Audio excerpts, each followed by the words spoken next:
Good morning class. मैं सुदर्शन कुमार आपका अपना चैनल SMITI जोन में फिर से एक बार स्वागत करता हूं। आज के इस वीडियो में मैं आप लोगों को बेसिक इलेक्ट्रिसिटी चैप्टर के 15 वस्तुनिष्ठ प्रश्न के बारे में बताऊंगा। इससे पहले हम आपको 45 क्वेश्चन तक बता चुके हैं। आज चलिए हम 47 से स्टार्ट कर रहे हैं, 47 से लेकर के 60 तक क्वेश्चन तक। तो चलिए, जो कि अरिहंत बुक से लिया गया है और ये ऑब्जेक्टिव आपके एग्ज़ाम के लिए, चाहे आप सेमेस्टर का एग्ज़ाम क्यों नहीं दे रहे हो या फिर किसी कंपटीशन की तैयारी क्यों नहीं कर रहे हो, उसके लिए काफ़ी हेल्पफुल होगा। इसलिए आप लोग स्किप ना करें और शुरू से अंत तक ज़रूर देखें। चलिए हम स्टार्ट कर रहे हैं। 47 नंबर क्वेश्चन कह रहा है, परिवर्ती मान वाले प्रतिरोध का संकेत है। देखिए, परिवर्ती मान वाले प्रतिरोध का संकेत पूछ रहा है, यानी ये वेरिएबल रेसिस्टेंस का ये सिंबल को पूछ रहा है कि कौन होगा। ए और बी में ऑप्शन दिया हुआ है। देखिए, वेरिएबल सिंबल का संकेत ए भी होता है और ये बी भी होता है। इस तरह का सिंबल हम आपको इंजीनियरिंग ड्राइंग में भी बता चुके हैं सिंबल में। तो ये ऑप्शन इसका ए और बी दोनों होगा, यानी सी ऑप्शन सही है। चलिए 48 क्वेश्चन की ओर चलते हैं। 48 नंबर क्वेश्चन में देखिए क्या कह रहा है 1800 ओम प्रतिरोधक का प्रतिरोध मान दर्शाया गया है। देखिए 1800 ओम है। देखिए 1800 ओम को और आप क्या लिख सकते हैं, ये सीधी सी बात समझिए। जैसे मान लीजिए 1800 ओम है, इस 1800 ओम को यदि हम 1000 से भाग दे दें, तो यदि हम 1000 से भाग देंगे तो 1.8 किलो ओम होगा। तो ये देखिए 1.8 के लिख सकते हैं ना, तो ये ए नंबर हो गया। ठीक है, चलिए 49 की ओर चलते हैं। 49 में कह रहा है, धात्विक प्रतिरोधक का प्रतिरोध तापमान बढ़ने पर क्या होता है। देखिए, धात्विक प्रतिरोधक का प्रतिरोध, कोई भी धातु का प्रतिरोध क्या होगा जब तापमान बढ़ाएंगे। आप इसको समझिए। अगर कोई मेटल है, मेटल का प्रतिरोध तापमान बढ़ने पर क्या होता है, इसको जानिए। अगर आप तापमान बढ़ा रहे हैं और वो मेटल है, तो उस मेटल का भी प्रतिरोध बढ़ेगा। यानी मेटल के केस में आप ध्यान से सुनिए और ध्यान से इसको सॉल्यूशन भी कीजिए। देखिए इसमें कह रहा है मेटल। देखिए मेटल के केस में यदि मेटल का प्रतिरोध है, मेटल का आर है, और एक तरफ क्या है, तापमान बढ़ा रहे हैं, टी मतलब टेम्परेचर समझिएगा, टी। अगर हम टेम्परेचर को बढ़ाएंगे, इस मेटल का क्या होगा, प्रतिरोध भी बढ़ेगा। अगर आप इसके प्रतिरोध को अगर आप टेम्परेचर को घटाएंगे, तो इसका भी क्या होगा, प्रतिरोध घटेगा। ठीक है, इसका भी प्रतिरोध आपका क्या होगा, घटेगा। क्लियर? आप इतने बात को जान लिए। अगर कोई मेटल के केस में मेटल का प्रतिरोध क्या होगा, जब हम तापमान को बढ़ाते हैं, यदि टेम्परेचर बढ़ाएंगे तो उसका प्रतिरोध भी मेटल का बढ़ेगा, यदि हम घटाएंगे तो उसका प्रतिरोध भी घटेगा। तो यहाँ पे ऑप्शन होगा सी। इसके अलावा भी आप सुन लीजिए। इन केस अगर मानिए कि अगर ठीक है, यहाँ तो मेटल था, अगर नॉन मेटल रहता, यानी ओ धातु रहता, ओ धातु या उप धातु के केस में, या उप धातु,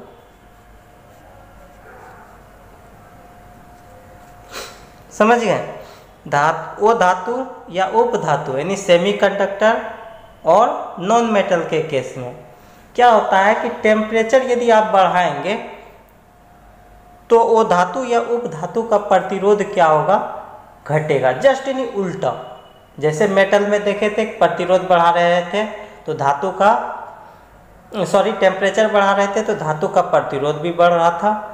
जबकि इसमें क्या होगा, अगर आप टेम्परेचर बढ़ाएंगे, देखिए शॉर्ट में लिखते हैं, मान लीजिए हम ये T मतलब टेम्परेचर यदि बढ़ा रहे हैं वो धातु और धातु के केस में, तब क्या होगा, ये N मतलब नॉन, M से मतलब हो गया नॉन मेटल, तब नॉन मेटल का प्रतिरोध क्या होगा, घटेगा। ठीक है।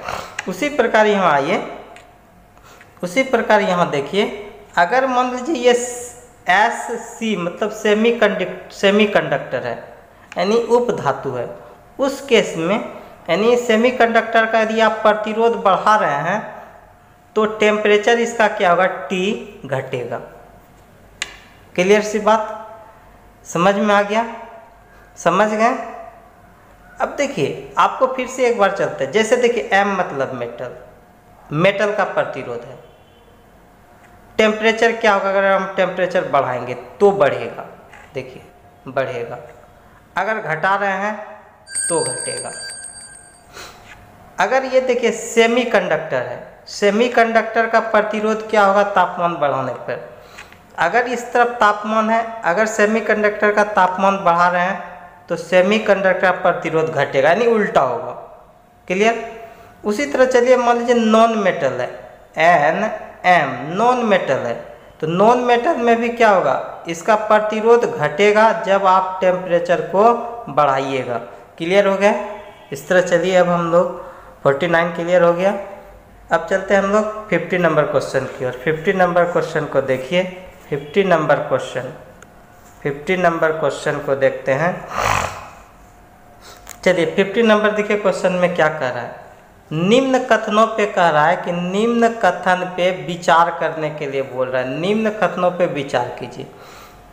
पहला कथन है कि बैंड टाइप प्रतिरोधकों की बॉडी पर एक किनारे से विभिन्न रंगों की 4 पट्टियां अंकित होती है। ये बैंड टाइप प्रतिरोधक है, कह रहा है बॉडी पर एक किनारे से विभिन्न रंगों की 4 पट्टियां अंकित होती है बैंड टाइप में।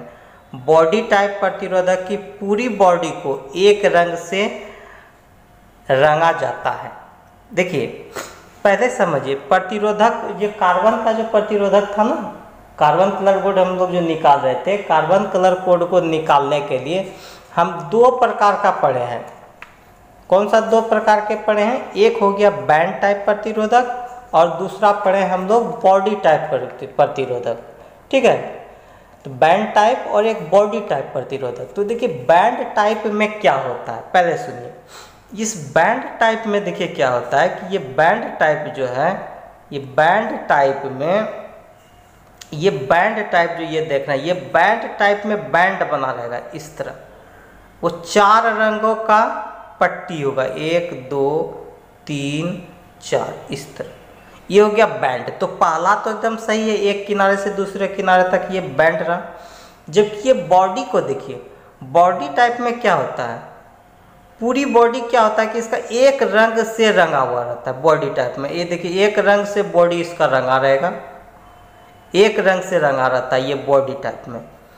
तो ये दोनों जो है ना, कथन 1 और 2 दोनों क्या है, मेरा सही है, इसलिए C नंबर ऑप्शन क्या होगा, ये सही है। चलिए 50 नंबर हो गया। अब 51 नंबर क्वेश्चन की ओर चलते हैं हम लोग। 51 नंबर क्वेश्चन देखिए, 51 क्वेश्चन में क्या कर रहा है, इसको आप लोग क्रम से समझिए। नंबर 51 नंबर क्वेश्चन में क्या कर रहा है, 51 क्वेश्चन को समझिए। 51 में क्वेश्चन में कह रहा है प्रतिरोधक में प्रयुक्त होने वाले सुनहरे रंग के बैंड की सहन सीमा +10% होता है। सुनहरे रंग का कह रहा है। फिर कह रहा है प्रतिरोधक में प्रयुक्त होने वाले चांदी रंग के बैंड की सहन सीमा 5% हो रहा है। देखिए चांदी का कह रहा है कि टॉलरेंस 5% है, जबकि सुनहरे वाले के लिए कह रहा है 10% दिया हुआ है। क्लियर है। अब देखिए, अब जब ये 10% कह रहा है तो क्या आपको लग रहा है ये दोनों कथन क्या है, गलत है। ये दोनों कथन इसलिए गलत है कि हम बता रहे हैं। देखिए सुनहले मतलब होता है, ये सुनहले का अर्थ होता है या सुनहले, सुनहले को हम लोग कहते हैं, सुनहले को जो हम लोग कहते हैं गोल्ड कहते हैं, गोल्ड कहते हैं। और इस गोल्ड के लिए क्या होता है, इस गोल्ड के लिए सहन सीमा होता है ±5% होता है, ठीक है, ±5% होता है। जबकि यहाँ कितना दिया है 10%, तो सीधा गलत है। फिर ये चांदी के लिए देखिए, सिल्वर के लिए होता है, सिल्वर के लिए सहन सीमा होता है आपका, सहन सीमा होता है 10%, ठीक है, ±10% होता है, 10% होता है। जबकि दिया है कितना 5%, यानी दोनों ये कथन गलत है। तो ये ऑप्शन नंबर आपका डी होगा, जो ऑप्शन नंबर डी क्या है, गलत है। चलिए अब चलते हैं हम लोग 52 नंबर क्वेश्चन की ओर। देखिए 52 नंबर क्वेश्चन में क्या करा है, इसको समझिए। करा है ओम के नियम के कथन के अनुसार परिपथ में, ओम का नियम से कह रहा है कि ओम का नियम जो है क्या है, ओम के नियम, ओम के कथन के अनुसार परिपथ में धारा डैश के समानुपाती होता है। अब आप लोग देखिए ओम के नियम से क्या जानते हैं, ओम के नियम से यही ना जानते हैं कि करंट क्या होता है, सीधा समानुपाती होता है वोल्टेज के। और साथ ही साथ ओम के नियम में क्या करते हैं हम लोग, टेम्परेचर को कांस्टेंट रखते हैं, है ना, रखते हैं टेम्परेचर को, टेम्परेचर को कांस्टेंट रखते हैं, नियत रखते हैं जिसको कहते हैं। तो इसमें देखिए तो धारा क्या होगा, सीधा समानुपाती होगा वोल्टेज को, तो ये हो गया। और ओम का नियम क्या बताता है, V = ये ना IR, यानी ओम का नियम आपका तो यही रिलेशन देता है, V = IR, यानी वोल्टेज, करंट और रेसिस्टेंस के बीच में एक रिलेशन स्थापित करता है, जिसको हम लोग कहते हैं ओम का नियम। क्लियर हो गया। यहाँ पे क्या होता है, ओम के नियम में टेम्परेचर को नियत रख करके धारा सीधा समानुपाती होता है वोल्टेज को, और इससे हमको क्या मिलता है, V = IR प्राप्त होता है। चलिए 53 नंबर, 53 नंबर क्वेश्चन को समझिए। 53 नंबर में क्वेश्चन में कहता है कौन सा नियम बताता है कि बंद परिपथ में धारा, वोल्टेज तथा प्रतिरोध अचर ताप पर होता है। कौन सा नियम में ऐसा आपको बताता है कि कौन सा नियम में बताता है कि बंद परिपथ में धारा, वोल्टेज तथा प्रतिरोध उच्च ताप पर होता है। देखिए बहुत अच्छा क्वेश्चन है, आप इसको बताइए कि ये कौन सा नियम में होगा। तो ये कौन सा नियम में होता है, अभी आपको तुरंत बताएं कि बंद परिपथ में धारा, वोल्टेज और प्रतिरोध के बीच में, ये बोले थे ना कांस्टेंट टेम्परेचर रहता है, किस में, V = IR, किससे प्राप्त होता है आपको, ओम के नियम से। और ओम के नियम में हम क्या करते हैं कि टेम्परेचर को हम लोग कांस्टेंट रखते हैं, कांस्टेंट रहता है, यानी नियत रहता है। तो वो किस नियम में, ओम का नियम में। ये ऑप्शन नंबर बी हो जाएगा। बहुत अच्छा क्वेश्चन है 53। चलिए 54 नंबर क्वेश्चन की ओर चलते हैं। 54 नंबर क्वेश्चन कह रहा है कि निम्नलिखित समीकरणों में कौन सा समीकरण ओम के नियम के अनुसार सही नहीं है।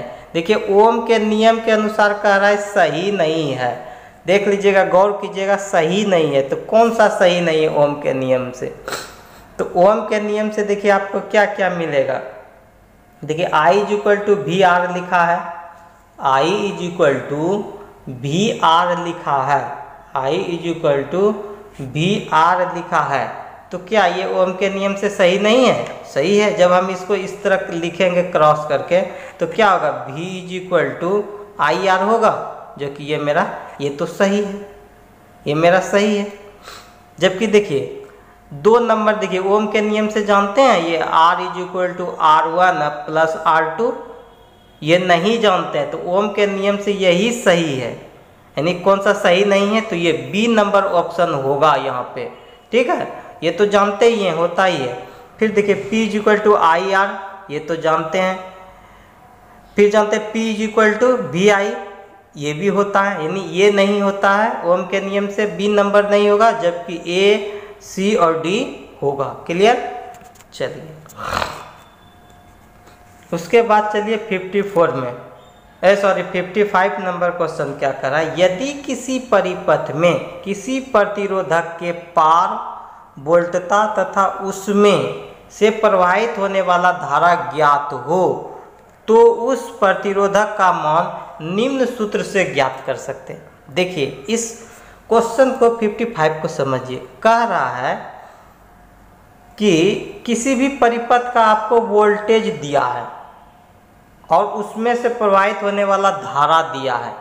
आपको देखिए इसमें क्या क्या दिया है, वोल्टेज दे दिया है, धारा दे दिया है, और आपको निकालना है उसका प्रतिरोधकता आर का मान। तो आप किससे निकालेंगे? यानी V दिया हुआ है, I दिया हुआ है और हमको निकालना है R, तो हम इसी से न निकाल लेंगे V = IR से। यानी आप V जो IR है तो हम इसी से निकाल लेंगे, ये C नंबर से। यानी ये जो R लिखा है V/I, अगर हम इसको इसी से निकाल सकते, इसको क्रॉस करेंगे तो देखिए V IR होगा, जो कि आप ओम का नियम जानते हैं। इसी से हम लोग क्या करेंगे, ज्ञात कर लेंगे। क्लियर हो गया? ये सी नंबर। चलिए 56 नंबर, ओम का नियम प्रयोग किया जाता है। ओम का नियम प्रयोग किया जाता है, ये बहुत इम्पोर्टेंट VVI क्वेश्चन है। ठीक है, VVI ये क्वेश्चन आप लोगों के लिए काफ़ी इम्पोर्टेंट है। ओम का नियम कहता है प्रयोग किया जाता है। कहाँ प्रयोग करते हैं? रेक्टिफायर युक्ति के लिए, वैक्यूम ट्यूब के लिए, गैस डिस्चार्ज ट्यूब के लिए, उपरोक्त में से कोई नहीं। तो आप ये याद रखिए कि ओम का नियम जो है ये उपरोक्त में से किसी के लिए, कोई भी सेमीकंडक्टर डिवाइस होगा उसमें हम लोग प्रयोग नहीं करते हैं। सिर्फ ओम का नियम हम प्रयोग वहीं करते हैं मेटल में। आप याद रखिएगा, वो चालक होगा, चालक में ही हम लोग ओम का नियम फॉलो करते हैं। जबकि ये सब रेक्टिफायर युक्ति है, सेमीकंडक्टर, वैक्यूम ट्यूब भी वही है, सेमीकंडक्टर, गैस डिस्चार्ज लैंप, इसमें भी हम लोग नहीं करते हैं। तो सिर्फ हम लोग चालक में करते हैं। क्लियर? ये मोस्ट इम्पोर्टेंट क्वेश्चन है। चलिए 57 की ओर।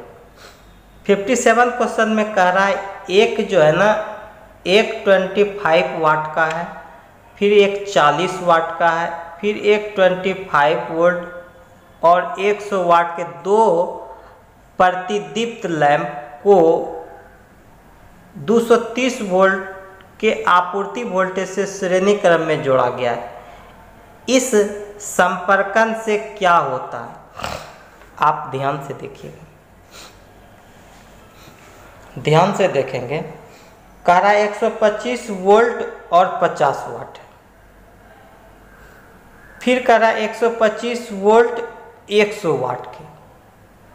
ठीक है, अब यहाँ पे हम आपको दिखाते हैं। देखिए कहता क्या है, इसको समझिए। देखिए इसमें लैंप है, यानी लैंप क्या है, ये देखिए एक लैंप है, इसका वाटेज इसमें दे दिया है आपको कि ये 40 वाट और 125 वोल्ट का है। ठीक है, एक लैंप। और दूसरा जो लैंप है वो दूसरा लैंप दिया हुआ 125 वोल्ट सेम है, और जबकि वाटेज देखिए कितना दिया हुआ है, 100 वाट। अब इसको देखिए किस श्रेणी क्रम में दोनों है, और इसको 230 वोल्ट से क्या कर रहा है, आपूर्ति से जोड़ दिया गया। इस तरह है। तो इसमें बताना है आपको, इसमें कह रहा है कि ऑप्शन नंबर में कि 100 वाट लैंप से होकर ह्रास इसके अंकित वोल्टेज से अधिक होगा, अतः ये फ्यूज कर जाएगा। लैंप शीघ्र ही फ्यूज कर जाएगा क्योंकि उस पर 125 वोल्ट अंकित है। देखिए मेन यहाँ पे देखिए इसमें क्या होगा, जब कभी भी ये सीरीज में रहे और आप देखिए कि अगर सेम स्रोत वोल्टेज से जोड़ा जाए तो उस केस में आपके क्या कीजिएगा कि जो बल्ब का वाटेज कम होगा वो श्रेणी क्रम में जो वाटेज का बल्ब कम होगा वो क्या होगा 40 वाट वो जल जाएगा। करा 40 वाट वाले लैंप से होकर ह्रास इसके अंकित वोल्टेज से अधिक होगा, अतः ये फ्यूज हो जाएगा, यानी 40 नंबर। देखिए हम आपको फिर से एक बार बता देते हैं, ये क्वेश्चन नंबर सी, ये भी काफ़ी इंपॉर्टेंट है। क्वेश्चन नंबर सी इसका आंसर होगा। पहले आप समझिए, फिर से हम आपको एगो समझा देते हैं। जब कभी भी आपको ऐसा लिखा रहे, दो बल्ब है, ठीक है, अगर मान लीजिए ये 30 वाट का है, आइए 20 वाट का है, ऐसे समझिए, और इसको स्रोत से हम जोड़ दिए हैं, मान लीजिए 230 वोल्ट। इसमें पूछेगा कि कौन बल्ब जो है ना, कौन बल्ब जल्दी फ्यूज होगा। तो देखिए कौन बल्ब यानी कि लाइट जो है ना, इस केस में श्रेणी क्रम में जो रहेगा, जो कम वाटेज का होगा वो जल्दी क्या होगा, फ्यूज हो जाएगा। यानी यहाँ पे देखिए 30 वाट लिए हैं, तो 30 और 20 है, तो 20 सबसे कम है, तो 20 वाट वाला हमको क्या होगा, लैंप से होकर ह्रास होगा और इसके अंकित वोल्टेज से ज़्यादा हो जाएगा और ये क्या होगा, जल जाएगा। तो उसी प्रकार यहाँ पे जो सबसे कम वाटेज 40 वाट का है, तो और 40 वाट है, सबको श्रेणी क्रम में जोड़े, एक दूसरा 100 वाट है, और चूँकि ये श्रेणी क्रम में, इसलिए ये 40 वाला वाट जो है ना जल्दी फ्यूज होगा। 40 वाट वाले लैंप से होकर के ह्रास इसके अंकित वोल्टेज से अधिक होगा, अतः यह फ्यूज हो जाएगा। समझ गए? चलिए इसके बाद चलिए, अब उसके बाद चलिए 57 हो गया। 57 के बाद चलिए 58 नंबर क्वेश्चन को समझिए। 58 नंबर क्वेश्चन में कह रहा है स्विच बंद करने पर वोल्ट मीटर के संकेत का क्या होगा। अभी स्विच ओपन है, जैसे इसको स्विच को आप क्लोज कीजिएगा, जैसे आप क्लोज करेंगे तो ये वोल्ट मीटर के संकेत क्या होगा, संकेत का मान क्या होगा, बढ़ जाएगा। समझ गए? संकेत का मान क्या हो जाएगा, बढ़ जाएगा। क्लियर? अभी तो ये ओपन है, तो ओपन है तब क्या होगा, जो भी मान लीजिए करंट इसमें बहेगा, फ्लो होगा, तो इधर से प्रवाहित हो जाएगा, जबकि अब क्या होगा, ये इधर भी जाएगा, यानी यहाँ ये वाला और ये वाला क्या होगा, पैरेलल में है, तो पैरेलल में जुटेगा। फिर ये देखिए इसके साथ कनेक्ट होगा, तो कनेक्ट होगा तो जाहिर सी बात है कि इसका वोल्ट मीटर का क्या पाठ्यांक होगा, वो बढ़ जाएगा।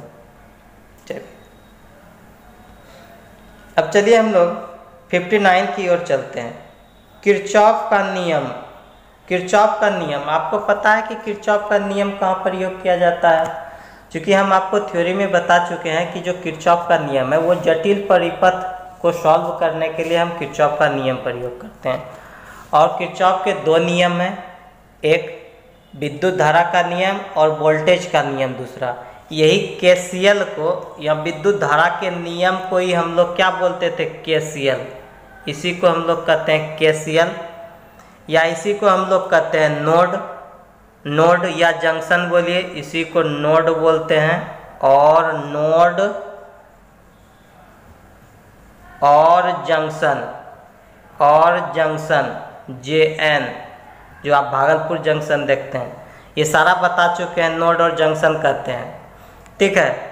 वोल्टेज का नियम को हम लोग क्या कहते हैं, इसमें केसीएल हो गया, केवीएल, वोल्टेज को केवीएल कहते हैं, केवीएल। तो इसको हम लोग क्या और दूसरे नामों से जानते हैं, मेश का नियम, लूप का नियम, ये वोल्टेज वाले नियम को कहते हैं। तो किरचॉफ के दो नियम हैं, इसलिए ए और बी दोनों सही होगा, ऑप्शन सी सही होगा। चलिए 60 नंबर क्वेश्चन को समझिए। 60 नंबर क्वेश्चन देखिए क्या कहता है, कौन सा नियम बताता है कि किसी जोड़ पर मिलने वाले सभी धाराओं का योग शून्य के बराबर होता है? कौन सा नियम बताता है कि किसी जोड़ पर मिलने वाले, किसी जोड़, ये मान लीजिए जोड़ है, यहाँ से बहुत सारा करंट यहाँ पे मिला, ये और ये, किसी जोड़ पे मिलने वाली सभी करंट, मान लीजिए ये I है, I1 है, ये I2 है, ये I3 है, ठीक है, ये आपका I4 है। तो ऐसा कौन सा नियम में ये बताता है कि एक पॉइंट पे मिलने वाली धारा का योग क्या होगा? 0 के बराबर होगा। तो ये हम आपको बता चुके हैं कि ये विद्युत धारा का नियम होता है, यानी किरचॉफ के प्रथम नियम, ठीक है, किरचॉफ के विद्युत धारा का नियम, किरचॉफ का, इसी को प्रथम नियम भी कहते हैं। तो यहाँ पे ऑप्शन नंबर जो आप देख रहे हैं, ये ऑप्शन नंबर जो 1 देख रहे हैं, ये A, ये B, यही होगा किरचॉफ का प्रथम नियम। किरचॉफ के प्रथम नियम से हम लोग जानते हैं कि आने वाली धारा का बीजगणितीय योग बराबर होता है जाने वाली धारा का बीजगणितीय योग, या हम कहते हैं किसी भी नोड या जंक्शन या पॉइंट पे मिलने वाली सभी धाराओं का योग बराबर 0 होता है। क्लियर? इसीलिए हम किरचॉफ के प्रथम नियम से ये जानते हैं, ठीक है। तो आज का सेशन यहीं पर समाप्त करते हैं। यदि आप लोगों को आज का सेशन पसंद आया हो तो लाइक करें, शेयर करें। यदि मेरे चैनल पे नए हों तो सब्सक्राइब करें और बेल आइकन को प्रेस करें ताकि आप लोगों को करंट नोटिफिकेशन मिलते रहे। मिलते हैं next day. Thank you class.